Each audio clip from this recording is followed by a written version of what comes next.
ఇది వచ్చేసి ఏంటంటే టోటల్లీ R&D స్క్వాడ్. కౌన్సిలింగ్ అయిపోయింది, యూనివర్సిటీ ఫిక్స్ అయిపోయినాయి, తర్వాత ఏ కంట్రీ అనేది ఫిక్స్ అయిపోయాడు స్టూడెంట్. ఇప్పుడు అతను ఏం చేయాలనంటే యూనివర్సిటీస్కి అప్లికేషన్స్ పెట్టాలి. మనం యూనివర్సిటీస్కి అప్లికేషన్స్ పెట్టేటప్పుడు ఆ టీం అయితే సపరేట్గా మళ్ళీ డెడికేట్ చేస్తాం వాళ్ళకు. ఒక్క బ్యాక్ అండ్ టీమ్ పర్సన్కి 50 మెంబర్స్ మాత్రమే మనం అలాట్ చేస్తాం. స్టూడెంట్ని అలాట్ చేసే కంటే ముందు ఒక 6 months ఇందులో ట్రైన్ చేస్తాం వీళ్ళందరినీ. వీళ్ళన్ని అప్లికేషన్స్ యూనివర్సిటీని ఫాలో బాగా చేస్తున్నారు అని చెప్పి మాకు వచ్చినప్పుడు ఆ తర్వాత వీళ్ళని 3rd floor ఆన్ బెంచ్లో కూర్చోబెడతాం.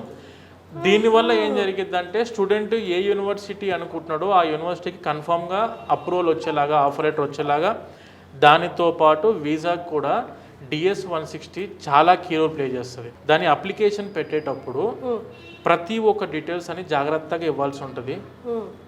డిస్క్రిప్షన్ అని చెప్పి ఉంటుంది ఒకటి DS 160లో.